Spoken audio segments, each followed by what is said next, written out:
Dedicated Covid अस्पतालों की क्षमता विस्तार करके 52,000 नए बेड की व्यवस्था की जाए।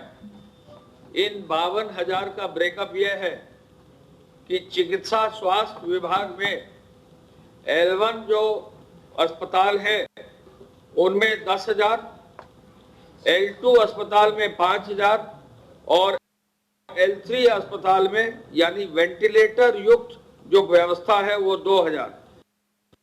फिर से मैं बता दूं, L1 अस्पताल में 10,000, L2 जहां ऑक्सीजन की सुविधा उपलब्ध है वहां 5,000 और जहां वेंटिलेटर होगा हर बेड पर वहां 2,000, यानी 17,000 हेल्थ डिपार्टमेंट में स्वास्थ्य विभाग में बढ़ाने के लिए कहा है। और इसके साथ साथ 35,000 उन्होंने चिकित्सा शिक्षा विभाग में कहा है, यानी 17,000 और 35,000 कुल 52,000 होता है। और जो 35,000 का ब्रेकअप है चिकित्सा शिक्षा विभाग में, उसमें 20,000 L1 लेवल पर यानी बेसिक लेवल पर, जो है 10,000 जो है L2 लेवल पर यानी ऑक्सीजन युक्त और 5,000 वेंटिलेटर युक्त और बढ़ाने के लिए उन्होंने आदेश दिया है। मैं फिर से रिपीट कर दूं, कुल प्रदेश में 52,000 और कोविड हॉस्पिटल्स में बेड बढ़ाने का मुख्यमंत्री जी ने निर्देश दिया है। 52,000 में 17,000 स्वास्थ्य एवं शिक्षा स्वास्थ्य विभाग में और स्वास्थ्य विभाग के विदिन जो 17,000 है उसमें 10,000 L1 पर, 5,000 ऑक्सीजन युक्त L2 पर, 2,000 वेंटिलेटर युक्त L3 पर, चिकित्सा शिक्षा विभाग में 35,000, 20,000 जो है L1 लेवल पर, 10,000 जो है L2 लेवल पर ऑक्सीजन युक्त और 5,000 जो है L3 लेवल पर यानी वेंटिलेटर युक्त बेड बढ़ाने का निर्देश आज दिया है। और बहुत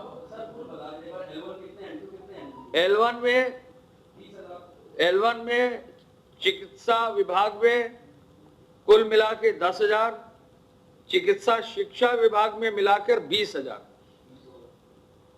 L2 में चिकित्सा विभाग में कुल मिला के 5,000 ऑक्सीजन युक्त जो बेड्स होते हैं और चिकित्सा शिक्षा विभाग में 10,000 यानी 15,000 कुल हो गए। और L3 लेवल यानी जहां पर वेंटिलेटर उपलब्ध हैं, चिकित्सा विभाग में 2,000 और चिकित्सा शिक्षा विभाग में 5,000 यानी 7,000। तो इस तरह से जो है कुल मिलाकर 52,000 नए बेड्स क्रिएट करने का, विस्तार करने का, क्षमता विस्तार करने का बृहद योजना उन्होंने तैयार करने और तत्काल इंप्लीमेंट करने का निर्देश दिया है। इस कार्य को करने के लिए उन्होंने कल भी और आज भी बैठक की है। माननीय चिकित्सा मंत्री जी, माननीय चिकित्सा शिक्षा मंत्री जी यानी जयप्रताप साहब और सुरेश खन्ना साहब दोनों से रिक्वेस्ट की है कि इस कार्य को आज हर हालत में जल्दी से जल्दी पूरा कर लिया जाए और उनके सभी अधिकारियों को निर्देश दिया है। मुख्यमंत्री जी ने कोविड हॉस्पिटल्स में पूरी तरह प्रोटोकॉल का पालन करने और संक्रमण से सुरक्षा के उपाय का भी निर्देश आज दिया है। कोरोना से जंग में मेडिकल टीम को सुरक्षित रखना है, ये अत्यंत आवश्यक है। तो पर्याप्त संख्या में पीपीई किट्स और N95 मास्क भी उपलब्ध हो, ये आदेश भी दिया है। उन्होंने ये भी आदेश दिया है कि कोविड अस्पतालों में आयुष के चिकित्सक और पैरामेडिक्स का प्रशिक्षण भी कराया जाए। मुख्यमंत्री जी ने व्यापक स्तर पर टेस्टिंग करने का निर्देश आज पुनः दिया है। जो लोग बाहर से वापस आ रहे हैं उनके लिए क्षमता वृद्धि करते हुए पूल टेस्टिंग कराई जाए, इस पर भी उन्होंने निर्देश दिया है। पूल टेस्टिंग में आपको मालूम है कि एक ही साथ भारी संख्या में लोगों का टेस्ट हो सकता है, तो इस निर्देश को भी उन्होंने दिया है। और वैश्विक स्तर पर जो टेस्टिंग है उसकी क्षमता बढ़ाने का, परीक्षण करने का और नवीनतम टेक्नोलॉजी इस्तेमाल करने का भी निर्देश उन्होंने दिया है। मुख्यमंत्री जी ने लॉकडाउन को सख्ती से पालन करने का निर्देश दिया है और जो लॉकडाउन का दुरुपयोग करे उन पर सख्ती से कार्रवाई करने का भी निर्देश दिया है। सभी आवश्यक सामग्री प्रॉपरली मिल जाए सबको, कालाबाजारी, जमाखोरी और घटतौली ना हो, उन पर भी कार्रवाई हो।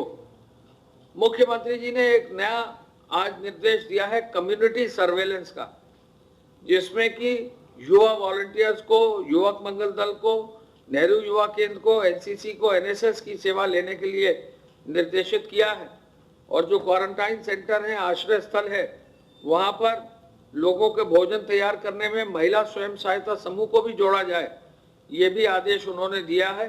और इसके लिए निर्देश दिया है कि हर गांव में इस प्रकार की व्यवस्था हो जाए वॉलंटियर्स की, इस पर एक कार्रवाई करके लोगों को जोड़ने की व्यवस्था हो जाए।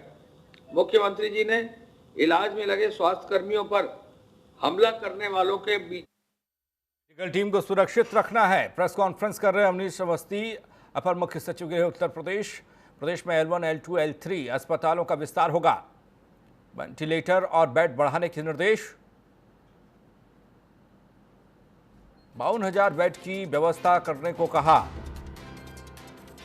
यह काम आज ही हर हाल में पूरा होगा। कोरोना को लेकर, कोरोना मरीजों को लेकर एक्टिव मोड में सरकार है। व्यापक स्तर पर टेस्टिंग की व्यवस्था हो। पूल टेस्टिंग की व्यवस्था जारी है, जिसमें पूल टेस्टिंग का मतलब 3 से 4 लोगों का सैंपल लेकर भेजा जाता है। लॉकडाउन, सख्ती से पालन हो लॉकडाउन का। मेडिकल टीम को सुरक्षित रखना है, ये भी एक बड़ी चुनौती है, क्योंकि कई बार देखा गया है, और आगरा हो, कानपुर हो, शामली, तमाम जगह से खबर आई कि जो आम लोगों के लिए ड्यूटी कर रहे हैं स्वास्थ्यकर्मी, नर्सिंग स्टाफ, वो कोरोना पॉजिटिव पाया गया, वो क्वारंटीन किया गया। पुलिसकर्मी कोरोना पॉजिटिव पाए गए हैं, वो क्वारंटीन किए गए हैं। ऐसे में कोरोना वॉरियर्स को भी सुरक्षित रखना प्राथमिकता में होना चाहिए। व्यापक स्तर पर टेस्टिंग होगी। पूल टेस्टिंग की व्यवस्था जारी है, जिससे कि बल्क में टेस्टिंग हो पाए, लॉकडाउन का सख्ती से पालन हो। मेडिकल टीम को सुरक्षित रखना है, क्योंकि जो लोग अस्पताल में काम कर रहे हैं, डॉक्टर्स, नर्सिंग स्टाफ, उसे सुरक्षित रखना है। प्रदेश में L1, L2, L3 अस्पतालों का विस्तार होगा और वेंटिलेटर, बेड बढ़ाने के निर्देश दिए गए हैं। 52,000 बेड की व्यवस्था करने को कहा गया है। अभी अवनीश अवस्थी इस बात का जिक्र कर रहे थे, यह काम आज ही हर हाल में पूरा होगा। इसके निर्देश कुछ इस तरीके से दिए गए हैं, तत्काल प्रभाव से आदेश लागू हो, व्यापक स्तर पर टेस्टिंग की व्यवस्था हो, ताकि पूल टेस्टिंग हो सके। पूल टेस्टिंग में 3 से 4 लोगों का सैंपल लेकर उसे टेस्ट के लिए भेजा जाता है। अगर उस पूल में कोई रिपोर्ट पॉजिटिव आती है, तो फिर उस पूल के सभी लोगों का अलग से टेस्ट होता है। मेडिकल टीम को सुरक्षित रखना प्राथमिकता बता रहे हैं। महामारी एक्ट में संशोधन करने का फैसला, ये सब हो रहा है इस कोरोना काल में, क्योंकि उत्तर प्रदेश की जनता को कोरोना से दूर रखना है। जो लोग कोरोना की वजह से अस्पताल में या आइसोलेशन वार्ड में या क्वारंटीन है, उन लोगों को भी सुरक्षा देनी है। उनको जो हमारे श्रमिक बाहर से आ रहे हैं, होम सरकार में भेजा जाएगा। ये निर्देश दिया है, पूरा करने में भरण पोषण के लिए भेजा जाएगा, भत्ता दिया जाएगा। ये निर्देश दिया जाएगा, भरण पोषण के लिए महिला को भत्ता दिया जाएगा, श्रमिकों को जोड़ेगा, रोजगार के मकसद भी महिला स्वयं समूह को प्रवासी श्रमिकों को जोड़कर रोजगार के अवसर और गृहों में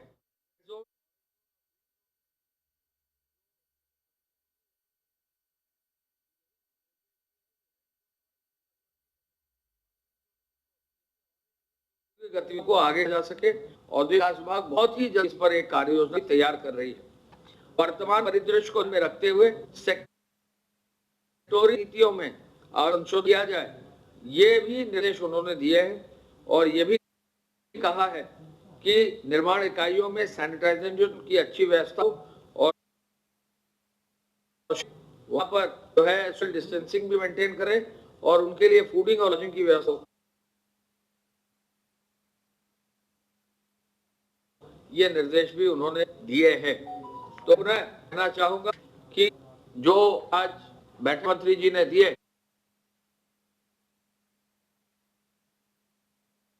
उस 52,000 जो अतिरिक्त बेड्स बने हैं, ये एक महत्वपूर्ण निर्देश है। और जो नया आदेश लाना है एक्ट में और के लिए कार्रवाई, ये भी बिंदु है। आप सबको मालूम कि वो लगातार किया जा रहा है, और ऐसे में औद्योगिक इकाइयों को चालू करते हुए अब आपको जानकर खुशी होगी कि 8,140 औद्योगिक इकाइयों को अब चालू कर गया है और लगभग 3,000 इन औद्योगिक इकाइयों में कार्मिक हमारे कामगार हमारे कार्यरत हैं। इनमें से 294 जो है सतत इकाइयां हैं, कंटिन्यूअस प्रोसेस की इकाइयां हैं। में भी अब 40 चीजों ने अदा कर लिया है गन्ना कटाई का और पेराई का।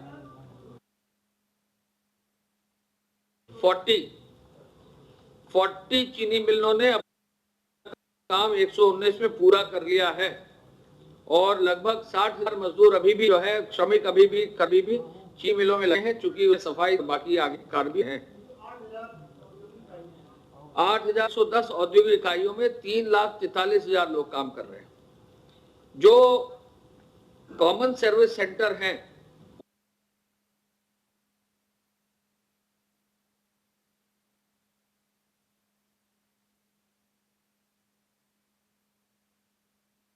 वो भी अब 35,283 खुल गए हैं। जो 1,000 रुपए श्रमिकों को भुगतान हो रहा है उसमें भी अब 29 करोड़ रुपए धनराशि बांट दी गई। 290 करोड़ रुपया दिया गया और 29,08,000 लोगों को ये बांटा गया।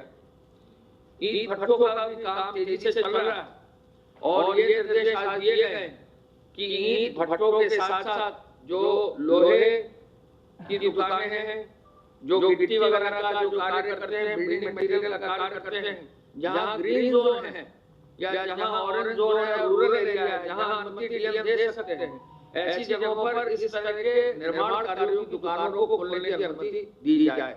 यह आदेश गृह विभाग से आज चला गया। कल हमने आपको बताया था कि ईंट भट्ठों के ट्रांसफर में कहीं दिक्कत नहीं आनी चाहिए, ये निर्देश गया है। आज ये भी निर्देश गया है कि ईंट भट्ठों के आगमन के साथ साथ लोहे यानी छड़ और जो बाकी बिल्डिंग मटेरियल है, गिट्टी है, बालू है, उसके संदर्भ में जहां दुकानों को अनुमति डीएम दे सकते हैं वो डीएम अनुमति तत्काल दे दें, जिससे निर्माण कार्य भी अब तेजी से अनुमति एरिया में शुरू हो जाए। माननीय मुख्यमंत्री जी ने जो रिव्यू किया, आज ये पाया कि अब लगभग जो रिव्यू किया आज ये पाया कि अब लगभग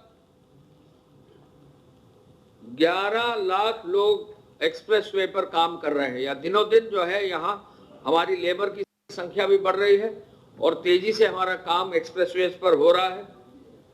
लोक निर्माण विभाग द्वारा अब 14,156 करोड़ के 238 कार्यों पर काम शुरू कर दिया है। लघु सिंचाई ने भी 112 डैम के कार्य, 136 तालाब के कार्य शुरू कर दिए हैं। सिंचाई विभाग ने भी 102 परियोजनाएं शुरू कर दी हैं। ग्रामीण पेयजल ने 83 परियोजनाएं शुरू कर दी हैं। आवास विभाग ने भी 97 परियोजनाएं अपनी शुरू कर दी हैं। और आपको जानकर खुशी होगी कि ग्राम पंचायतों में अब लगभग आधे से अधिक ग्राम पंचायतों में यानी 28,928 ग्राम पंचायतों में 8,83,496 8,83,496 अकुशल श्रमिक जो है ग्राम पंचायतों में 51,919 मस्टरोल के कार्यों में काम कर रहे हैं। नए मजदूरों में 25,000 नए मजदूरों का जॉब कार्ड भी बना दिया गया है। यानी जो मजदूर गांव में लौटे हैं उनमें से नए मजदूरों के 25,000 जॉब कार्ड बना दिए गए हैं। और सफाई कर्मी भी सैनिटाइजेशन में गांव स्तर पर भी कार्य कर रहे हैं।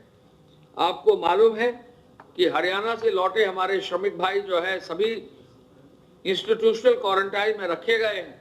और आपको ये भी हम बता सकते हैं कि बहुत जल्दी ही आज शाम तक प्रयागराज में जो परसों हमने अनाउंस किया था, माननीय मुख्यमंत्री जी का आदेश था कि प्रयागराज के बच्चों को घर भेजा जाए, तो अब तक 351 बसें सुबह तक जो है घर जा चुकी थी बच्चों को लेकर और शेष 150 बसें भी आज दिन में कार्य पूरा कर लेंगी। लगभग 500 बसों का ये पूरा व्यवस्था होगी जो माननीय मुख्यमंत्री जी के आदेशानुसार प्रयागराज से बच्चे भेजे गए हैं। एक बस का एक्सीडेंट हुआ था, लेकिन सभी बच्चे सेफ हैं और छोटी मोटी चोट है, ड्राइवर को थोड़ी सी चोट है, उनको सबको अयोध्या में देख लिया गया है और सबको सुरक्षित घर भेज दिया जा रहा है या भेज दिया गया। टोटल बच्चे जो है लगभग 15,000 करीब लग रहे हैं। 15,000 से अधिक बच्चे होंगे, अभी काउंटिंग चल रही और प्रत्येक बच्चे का भी विवरण जो है रखा जा रहा है। हॉटस्पॉट क्षेत्र में मजबूती से कार्य हो रहा है। लॉकडाउन की कार्रवाई भी अब और तेज हो गई है और सामान्यतः लॉकडाउन का पालन लोग कर रहे हैं, लेकिन जहां नहीं कर रहे हैं वहां एफआईआर दर्ज हो रही है और 33,000 एफआईआर अब कर दी गई। 94,000 लोगों को नामजद किया गया है। वाहनों की भी काफी मात्रा में सीज की गई है। 33,000 वाहन सीज किए गए और 13 करोड़ 18 लाख रुपया भी वसूल कर लिया गया है। हॉटस्पॉट्स में भी जो है मजबूती से कार्रवाई की गई है। अब हमारे 381 हॉटस्पॉट्स है जो 259 थाना क्षेत्रों में 57 जनपदों में कार्य कर रहे हैं। हॉटस्पॉट क्षेत्र में सप्लाई की व्यवस्था भी मजबूती से की जा रही है। अब 44,000 वाहनों से सप्लाई की व्यवस्था की जा रही है। 36 लाख लीटर दूध का वितरण किया गया है। 51,000 होम डिलीवरी की गाड़ियां लगाई गई हैं। कुल मिलाकर अब तक 3 करोड़ 55 लाख राशन कार्ड में, आज 29 तारीख तक 3 करोड़ 31 लाख राशन कार्ड में, यानी 95% से भी अधिक राशन कार्ड्स पर जो है वितरण हो गया है और कुल मिलाकर 6,84,000 मेट्रिक टन खाद्यान्न का वितरण हुआ है, चावल और गेहूं का। फूड पैकेट भी अब लगातार प्रतिदिन 12,35,000 कल हुए हैं, लगभग 12 लाख से अधिक फूड पैकेट बांटे जा रहे हैं। गेहूं क्रय में भी अब काफी तेजी आई है और 51 लाख क्विंटल गेहूं की जो है खरीद हो गई है। कुछ मौसम 1-2 दिन थोड़ा सा बिगड़ा था, उस पर भी सभी जगह जो है फसल के नुकसान के आकलन का माननीय मुख्यमंत्री जी द्वारा निर्देश दे दिया गया। हम ये भी आपको बताना चाहेंगे कि प्रदेश में इस पूरी कार्रवाई हो रही है। प्रत्येक शहर का जहां पर वरिष्ठ अधिकारी गए हैं, मुख्यमंत्री जी ने एक-एक अधिकारी से स्वयं बात करके, वरिष्ठ प्रशासनिक पुलिस अधिकारियों से बात करके उनसे एक-एक की समीक्षा कल शाम को भी पुनः अलग से की है और एक-एक जनपद में जहां जहां संभव है वहां सुधार किया जा रहा है। पुलिस विभाग द्वारा भी अपने जो भी कार्य हैं वो करे जा रहे हैं और साथ साथ जो भी वरिष्ठ पुलिस अधिकारी हैं वो भी फील्ड में निरंतर गश्त दे रहे हैं और गश्त देकर जो है कार्रवाई सुनिश्चित कर रहे हैं। मैं प्रमुख सचिव स्वास्थ्य से रिक्वेस्ट करूंगा कि कृपया अपनी ओर से स्वास्थ्य विभाग के बारे में बताने का कष्ट करें।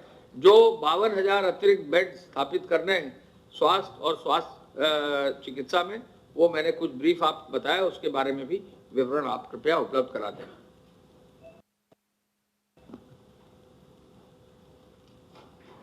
धन्यवाद।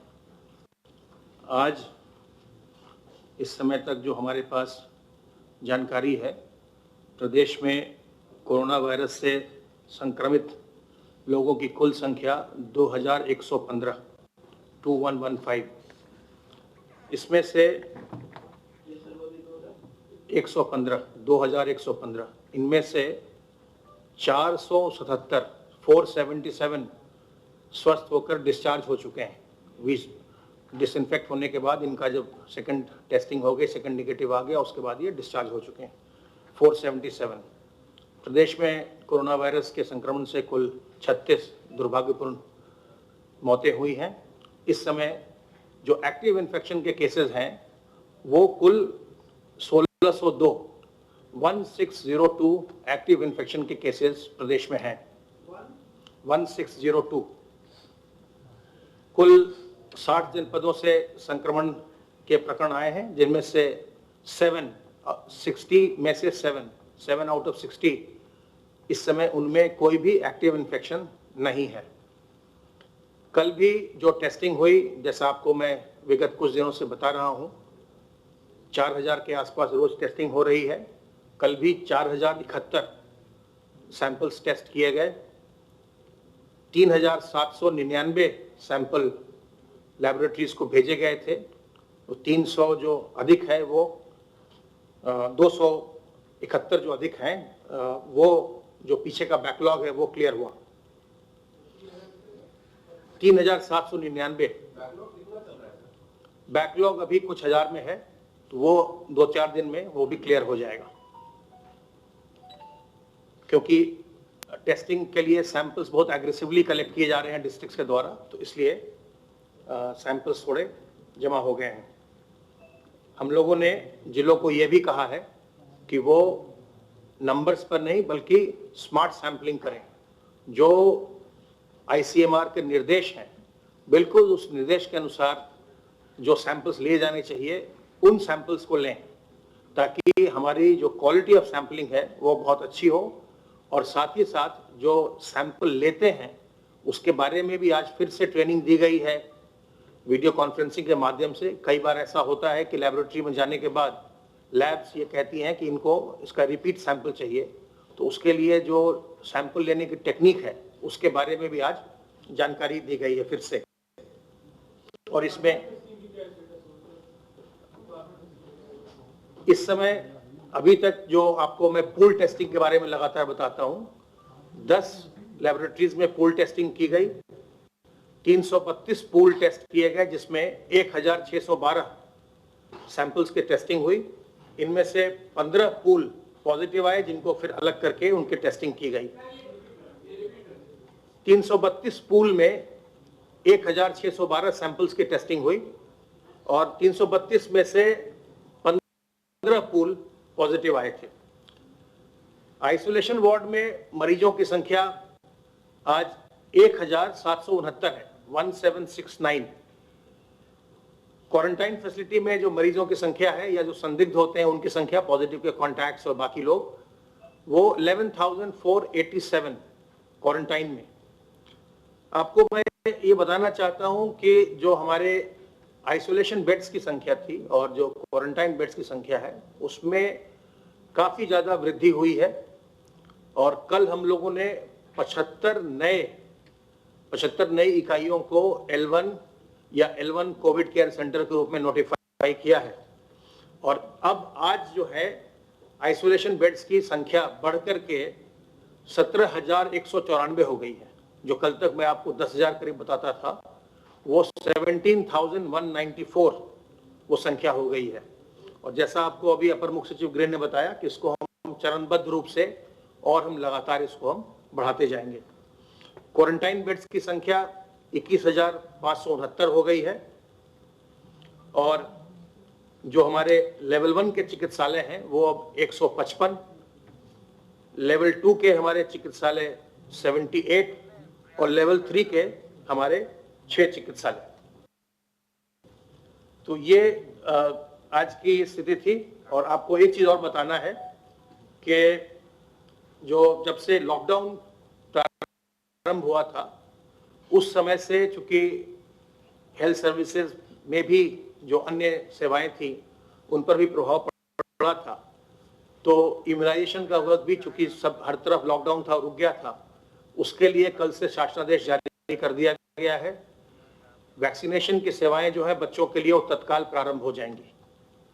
हमने आज वीडियो कॉन्फ्रेंस किया था सभी सीएमओस के साथ और उनको ये बता दिया गया है कि इम्यूनाइजेशन की सेवाएं प्रदेश में तत्काल प्रारंभ हो जाएंगी। उसमें जो प्रोटोकॉल्स हैं सोशल डिस्टेंसिंग के और प्रोटेक्शन वगैरह लेने के, वो सब कुछ उसमें मेंशन्ड है। उसको लेते हुए करते हुए इम्यूनाइजेशन इस सप्ताह से शुरू हो जाएगा। साथ ही साथ इम्यूनाइजेशन जो गवर्नमेंट में इम्यूनाइजेशन होता है, इम्यूनाइजेशन वैक्सीनेशन प्रारंभ हो जाएगा। इसके साथ ही साथ आज के वीडियो कॉन्फ्रेंस में माननीय स्वास्थ्य मंत्री जी ने चर्चा की है सीएमओस के साथ। और आज जैसा आपको मैंने कल बताया था, माननीय मुख्यमंत्री जी के निर्देश पर इन्फेक्शन प्रिवेंशन की ट्रेनिंग आज पूरे प्रदेश में निजी चिकित्सालयों की गई है। और अब वो ये हम आशा करते हैं कि जो भी अस्पताल जो ट्रेनिंग पा चुके हैं वो पूरे प्रोटोकॉल के साथ अब इमरजेंसी सर्विसेज उनको प्रोवाइड करेंगे। पूरे प्रोटोकॉल के साथ जब इमरजेंसी सर्विस प्रोवाइड करते हैं तो तो उसमें हर एक मरीज की टेस्टिंग करवाई जाए कोरोना के लिए, यह आवश्यक नहीं होता है।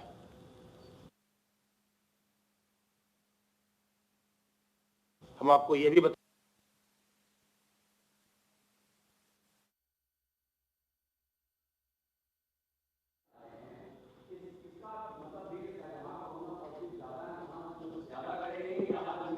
जहाँ कैपेसिटी होगी बढ़ाने की वहाँ बढ़ाया जाएगा, जिससे कि पूरे प्रदेश में एक मजबूत व्यवस्था हो सके।